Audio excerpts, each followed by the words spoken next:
Thank you so much, everyone, for the introductions. Erin and I are joining you from Fredericton, which is on the unceded and unsurrendered territory of the Wolastoqey people.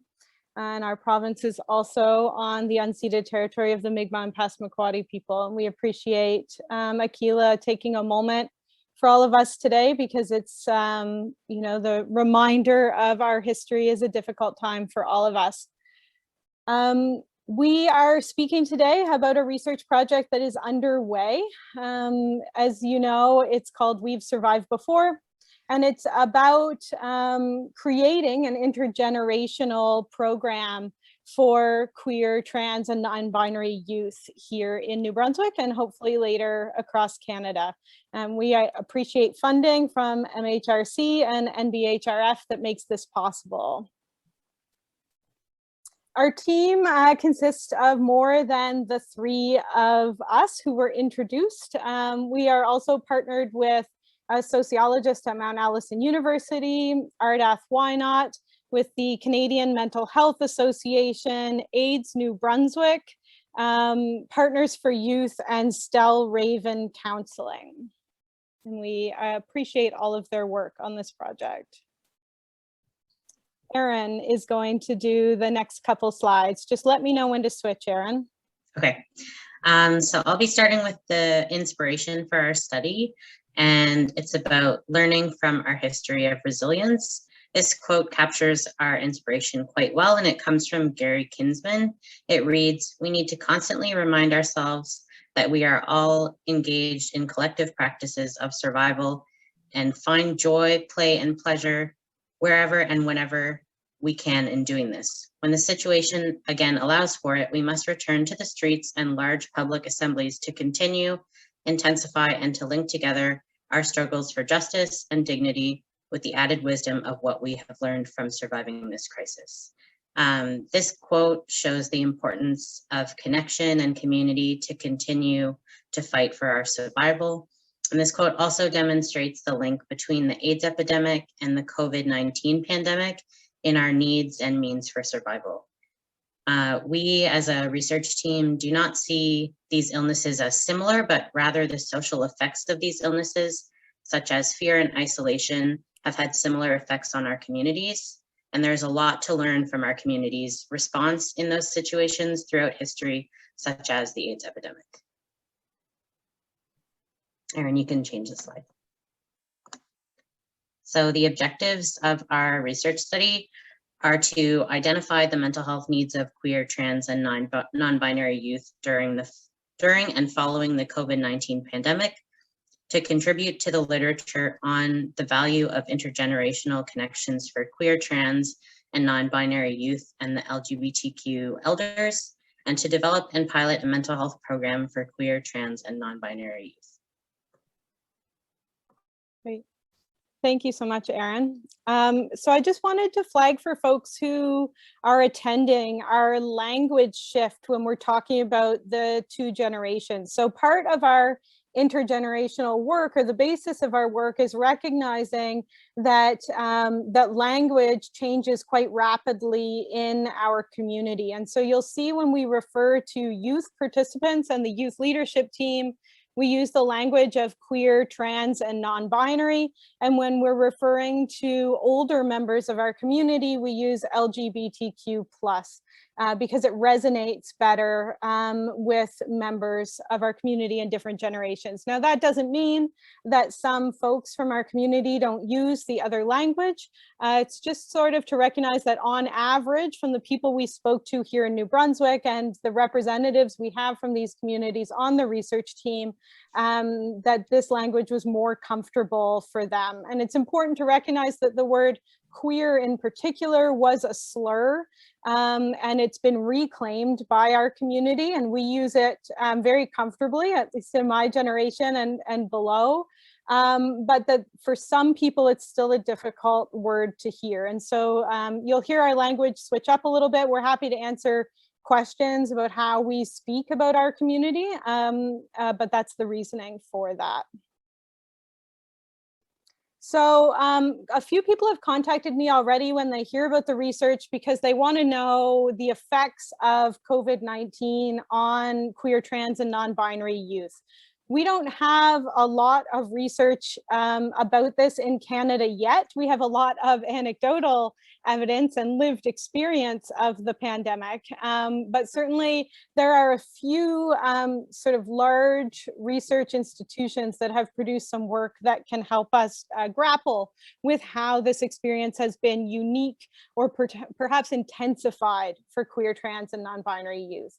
And so what we know from the Trevor Project is that physical distancing, partial school closures, and uncertainty about the future has increased the risk of mental health crises and harm for queer, trans, and non-binary youth in North America. It's important to note that that risk is already very high. A lot of you are probably already familiar with some of the statistics around queer, trans, and non-binary youth suicidality, anxiety, self-harm, and other mental health concerns, and also issues like homelessness. So essentially what happens is that for a lot of these youth, schools have become a safer space, not a safe space. Bullying rates are extremely high. But schools in most places, New Brunswick included, have what they call gay-straight alliances, and that provides a safer space for youth to be who they are or explore who they might be. Being at home with family who may or may not be very supportive or understanding increases risk of crisis for queer, trans, and non-binary youth. And certainly the internet has done some good things in terms of connecting our community via distance, but it's not, of course, the same as having those in-person connections.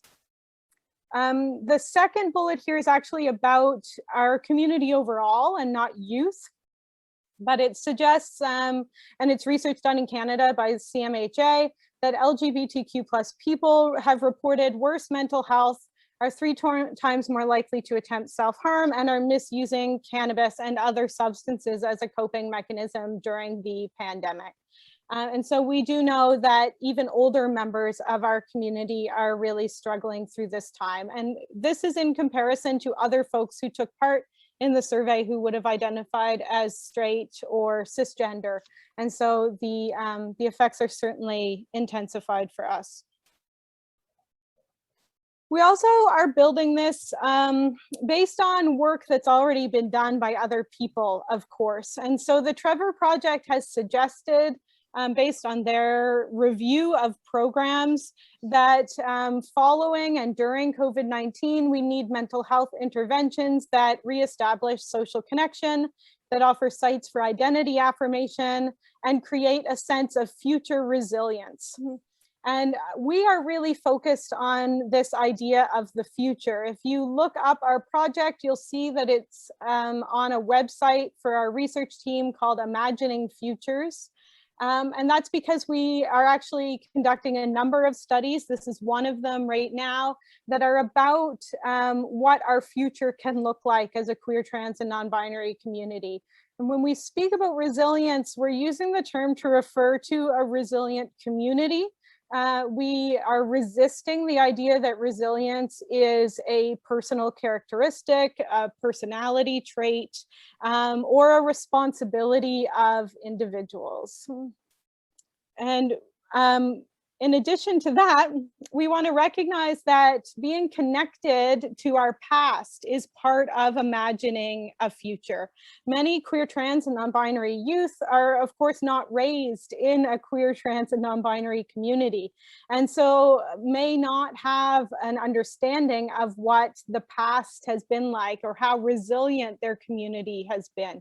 And so our work in this project is to connect youth with older members of our community who lived through the AIDS epidemic to learn about the community resilience factors that contributed to the survival and of our community. We know that many members of our community died during the pandemic. When we use the word survival, we're not referring to actually living. That wasn't a choice people made, but it was a choice to maintain our culture and our community through that difficult time.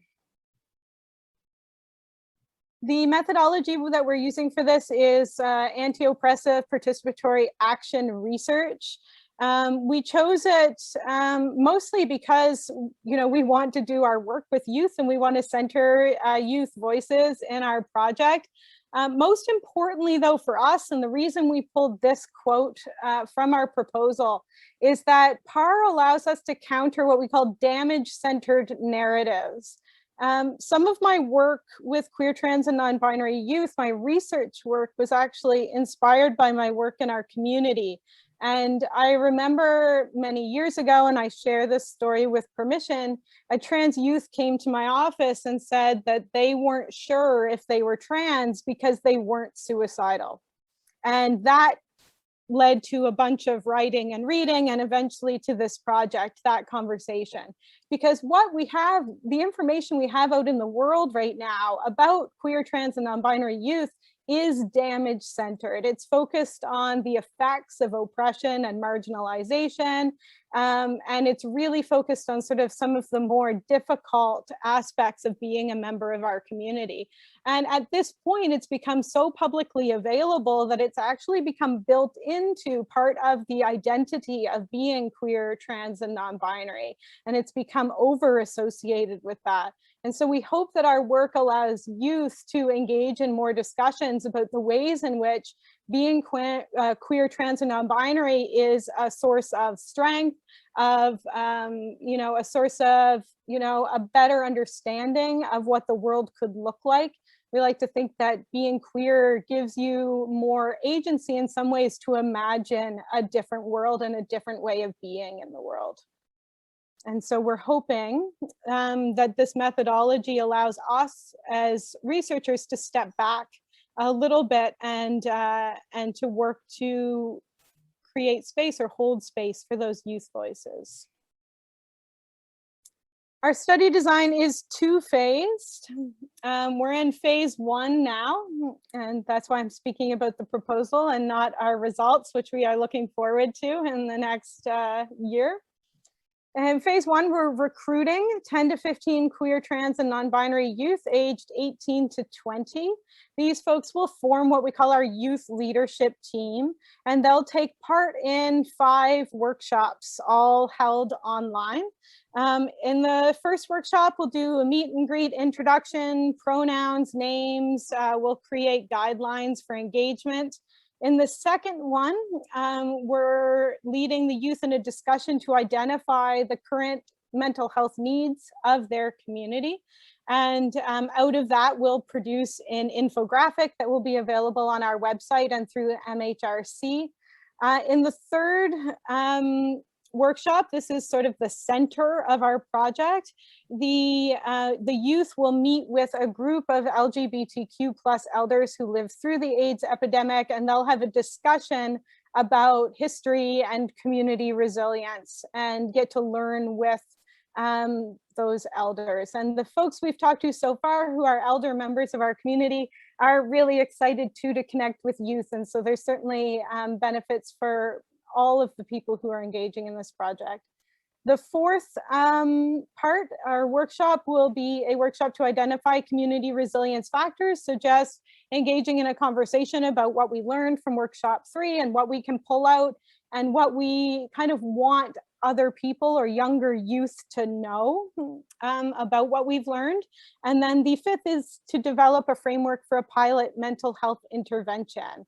Phase 2 will involve 2 groups of queer, trans, and non-binary youth aged 15 to 17, recruited through the school system. So this will take place in the fall. And those folks will actually go through our mental health intervention and then give us feedback on that. So that will be qualitative as well. And those youth will also be engaged in contributing to the program. And then the final intervention will be run back to the original folks from phase 1 who will give us feedback, and then we will finalize it and have that available to our community partners here in New Brunswick. And we've also been contacted by folks across the country who want to see the final piece of work just as we do. And so right now we're in phase 1. If you know some youth in New Brunswick who might want to take part, we would appreciate you passing on our information, our emails on the next slide. And we look forward to having a discussion with you about this work. I'll leave this up for 1 second in case anybody wants it, but I do think that this PowerPoint will be available to everyone who attended as well after the webinar.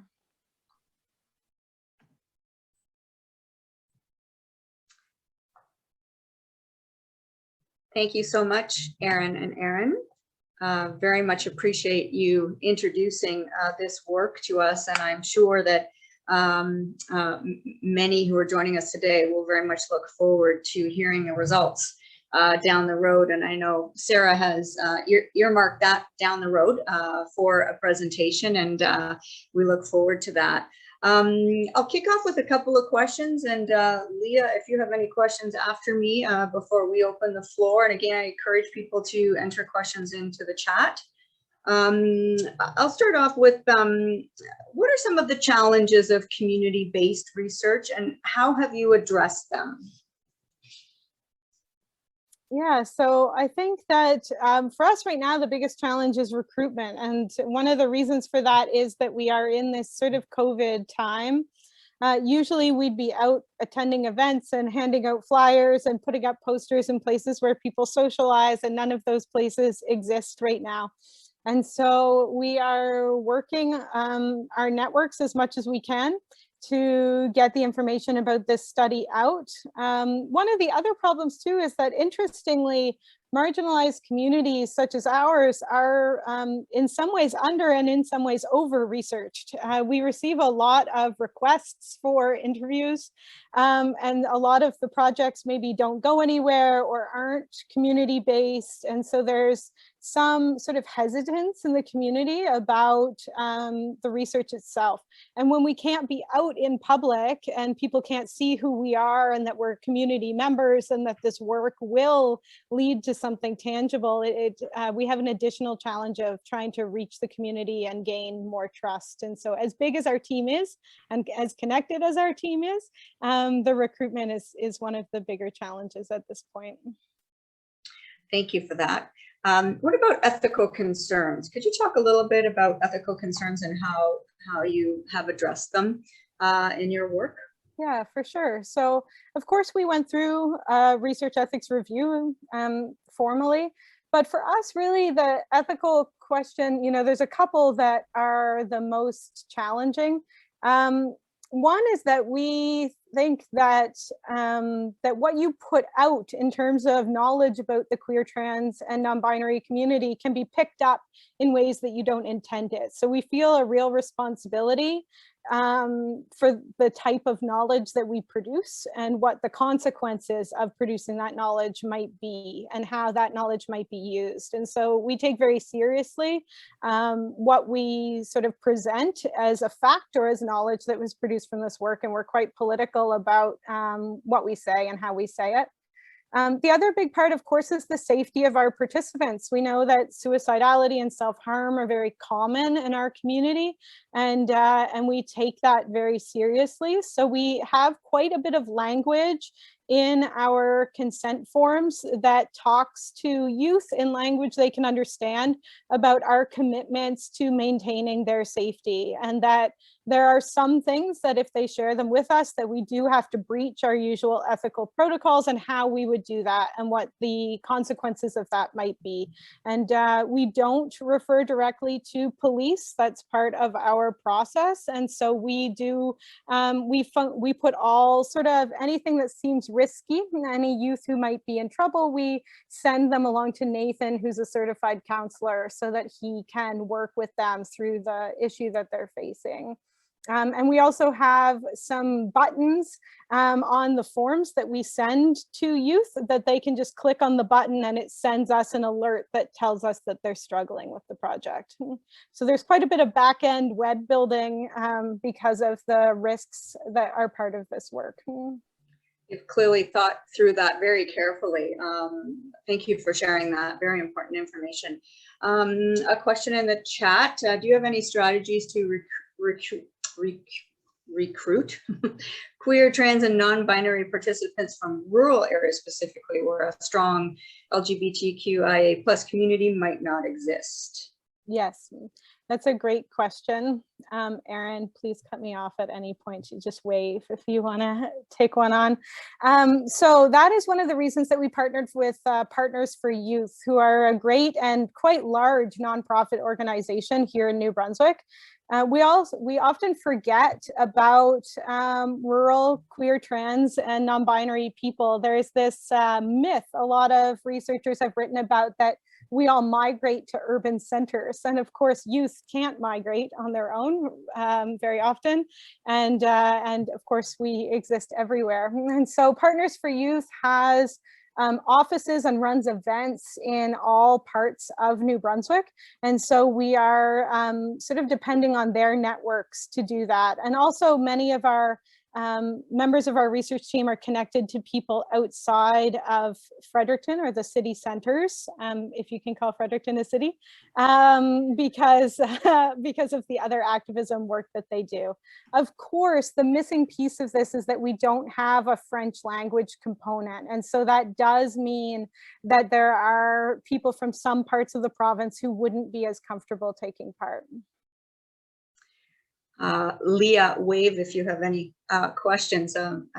You have a question? Great, over to Leah.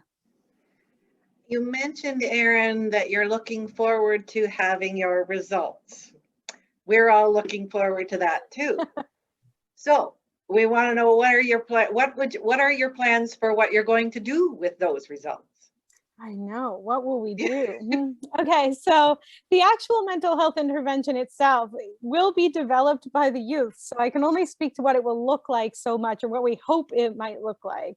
But our intention is that is a series of workshops and the sort of lesson plans and documents that go with that, that will be published on our website and shared with our partners, that any adult that runs a queer, trans, and non-binary group across the country could pull this information and run this intervention with youth. And so we're hoping that it will be a series of things like poems or zines, which are homemade magazines, you know, artwork and video that then has a discussion guide that goes along with it. So it won't be a standard mental health intervention that's based on, you know, CBT or something like that, but instead will be about engaging community and creating community care networks. So that's what we call the non-academic piece, the tangible, most important for me, sort of impact piece. So that will happen.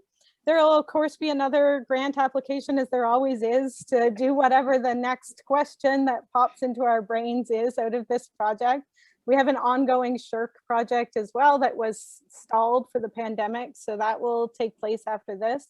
And then we're writing a number of academic articles about, you know, queer, trans, and non-binary youth and identity and damage-centered research, and the importance of intergenerational connections. And then, of course, the academic analysis of our workshops, which we're transcribing, and then we'll do the analysis of those interactions as well. And so that's all happening in sort of another part of the project. And any academic articles that we produce will be posted in their pre-publication form on our website, open access for anybody to read. So that's a lot. That's great. That's the dream. And I will offer our services in the communication and the promotion of those things being on your website, if and when that's appropriate. Absolutely. Thank you so much. We really appreciate it. Both NBHRF and MHRC have been so committed to getting the word out about this project. I've never gotten calls before from organizations in Alberta and Ontario asking me what I'm doing here in New Brunswick. So it's been great. Erin, that's outstanding to hear. I'm glad it's attracting so much attention. There's so much interest in it. I will echo Leah's comments. MHRC is very happy also to support any kind of knowledge sharing. What we're doing today is part of that in your early stages, but when the time is right, when it's appropriate, we would love to join Leah and her team in sharing knowledge and just connecting the information to stakeholders and organizations that could use it. I have a couple of other questions. I see there's a comment in the chat. Someone mentioned I'm a 26-year-old trans male. I myself am very excited about this new project you are starting with an exclamation mark. I wish they had this when I was considered youth. With a happy face after that, so an endorsement and some enthusiasm. So that's great to see. I'm interested in a comment that you made early in the presentation and some advice for an organization like us. You commented on the different terminology for different generations. Mm-hmm. And I'm wondering what your advice is, or what Erin's advice is for an organization like us. We're a national research charity. Do you have any suggestions in terms of how we best address that from an attempt to be as inclusive as possible? Yeah, I think I can answer, and Erin, if you'd like to add anything, please do. So we recommend usually that folks use the full acronym. And so as it stands now, it's usually 2S LGBTQIA+.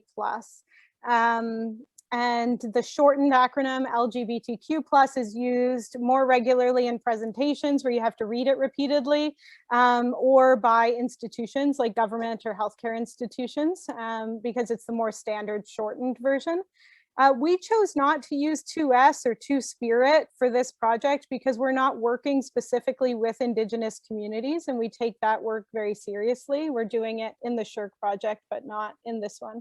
And we do have a 2-Spirit person on our team on purpose because, of course, we might recruit individuals who identify that way, but it's not one of the sort of targets of this project. And so I think really it's about the language that you use has to feel not natural to you, but comfortable for you to use it as an ally. That's part of it. You don't want to stumble through it too much, and you don't want to feel overwhelmed by it. I'm presuming people's identities, which I shouldn't, but we'll just go with it. So we're doing that. So you have to be comfortable using the language, and then it also has to be comfortable to most members of the community. So coming from an activist background or an academic background, the word queer is used very often, but in healthcare and in government, the word queer is quite rare. And so it's one of those things that's kind of changing over time. And so long story short, if I was going to do a funding call, if I worked for one of your organizations, I would use the long acronym. In presentations, I might use the shorter one. And if you are going to use queer, trans, and non-binary, which is a great grouping of what we consider umbrella terms, I would define it for people first so that they understand, in case you have a mixed audience, why you're using it. That's very helpful. Thank you. Erin, did you have anything to add to that? Yeah, I just want to say that like your use of acronyms and how you choose them needs to be very intentional. And I guess I don't feel like a youth, but I'm like in my early 20s. And like, even for folks, you know, in around my age, there is still a lot of debate and, you know, choosing specific identities or labels over others.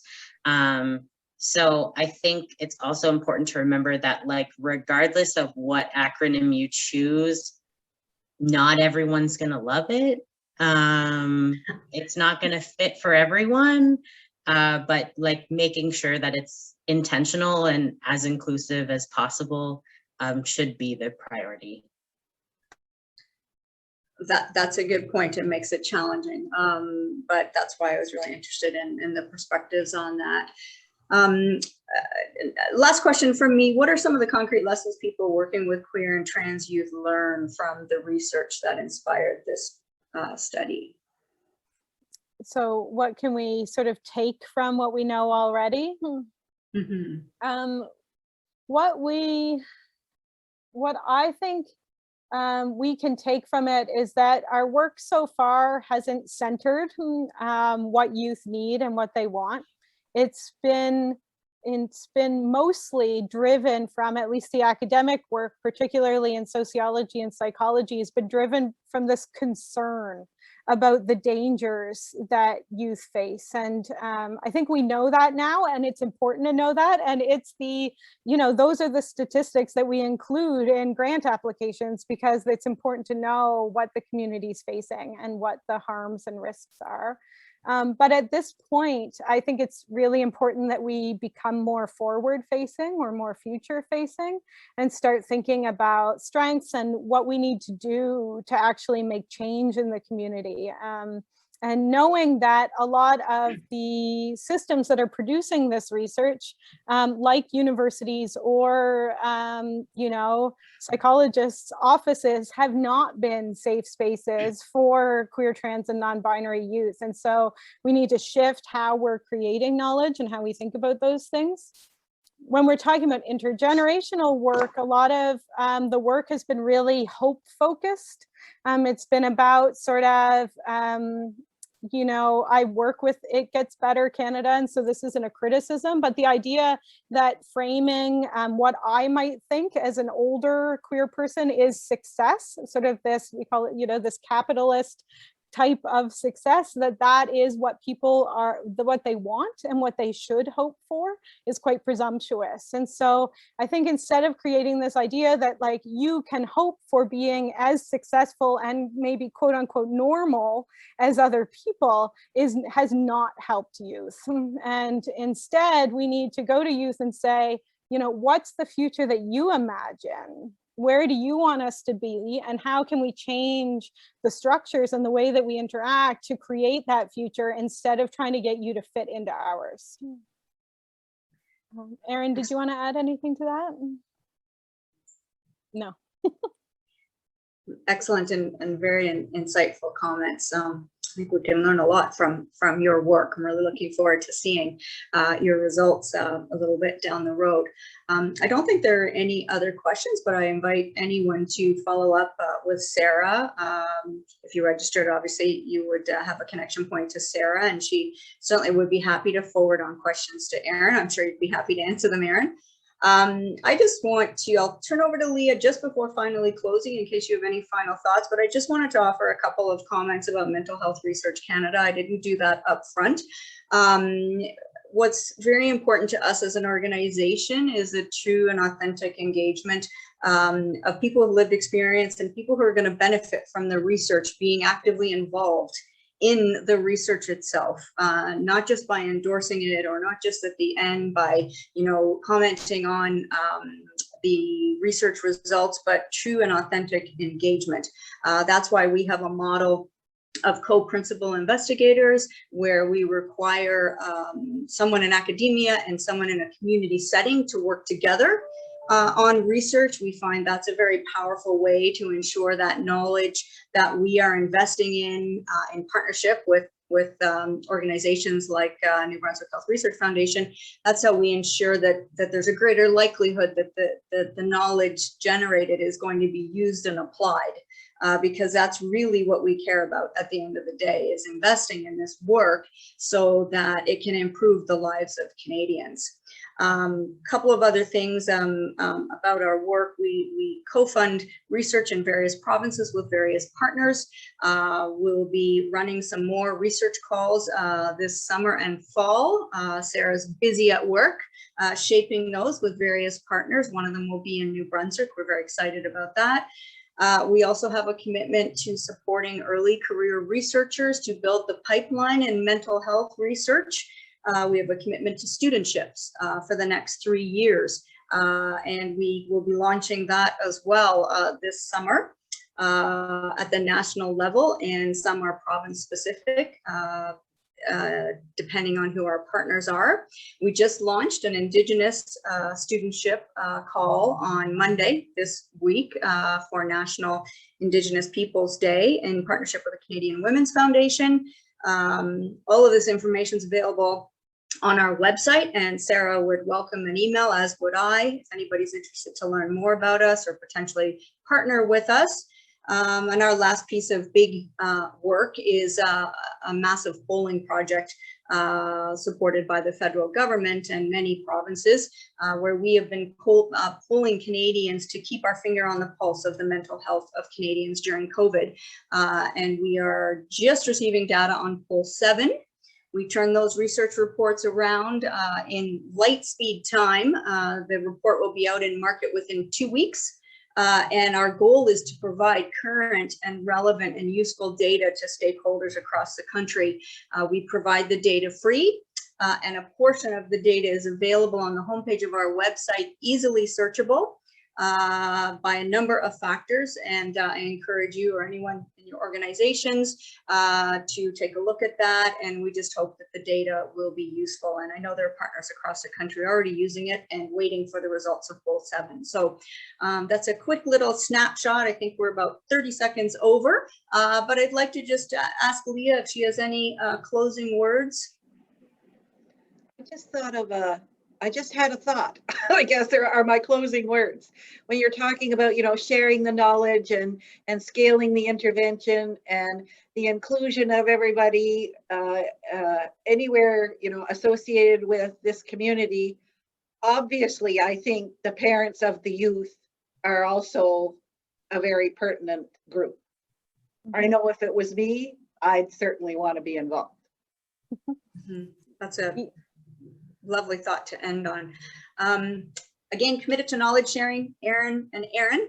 We look forward to following this work and supporting it and promoting it, and most importantly, sharing the findings when you come to that stage. And we look forward to holding another session like this where you can share those findings with folks across the country. So a big thanks to my colleague, Sarah Murphy.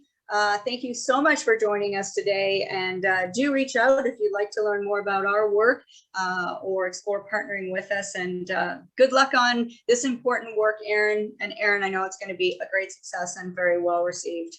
Thank you so very much. Thank you.